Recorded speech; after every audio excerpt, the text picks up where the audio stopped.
नमस्कार, ओम आराधना चैनल में आपका हार्दिक स्वागत है।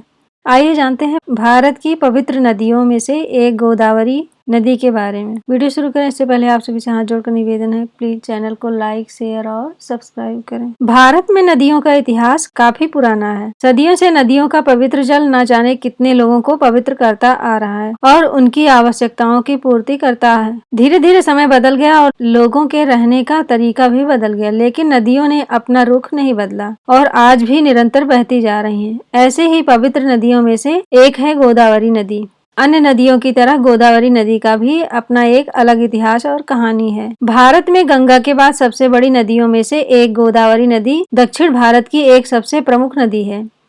इसे दक्षिण गंगा भी माना जाता है। इसकी उत्पत्ति पश्चिमी घाट में त्रयंबक पहाड़ी से हुई है।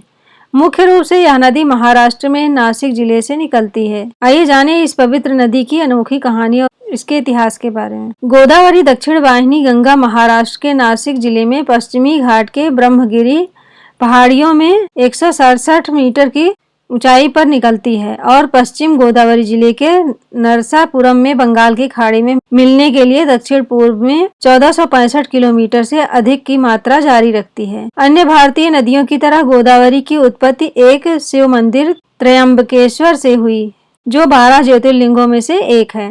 त्रयंबकेश्वर के बाद और नासिक से कुछ दूर पहले ही चक्र तीर्थ नामक एक कुंड है। यहीं से गोदावरी एक नदी के रूप में बहती है। इसलिए बहुत से लोग चक्र तीर्थ को ही गोदावरी का प्रत्यक्ष उद्गम स्थान मानते हैं। इस नदी को अपनी पवित्रता की वजह से गंगा की बहन से कम नहीं माना जाता है और यह भारत की सबसे पवित्र 7 नदियों में से एक है। धार्मिक रूप से न केवल इस दक्षिण वाहिनी गंगा के जन्म स्थान के रूप में महत्वपूर्ण है, जहां उन्होंने अरब सागर में गिरने से इनकार कर दिया था, बल्कि रामायण के साथ शहर के गहरे जुड़ाव के कारण भी यह महत्वपूर्ण है। नासिक को दंडकारण्य का एक हिस्सा माना जाता था, जहां भगवान राम लगभग 14 वर्षों तक वनवास में रहे थे।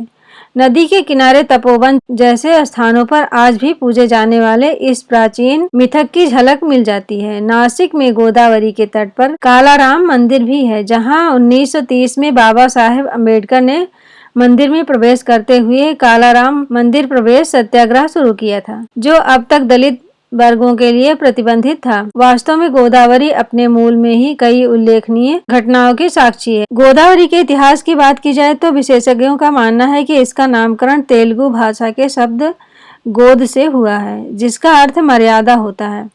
इसकी एक कहानी के हिसाब से एक बार महर्षि गौतम ने घोर तप किया था। इससे रुद्र प्रसन्न हो गए थे और उन्होंने एक बाल के प्रभाव से गंगा को प्रवाहित किया था। गंगा जल के स्पर्श से एक मृत गाय पुनर्जीवित हो गई थी। इसी कारण इसका नाम गोदावरी पड़ा था।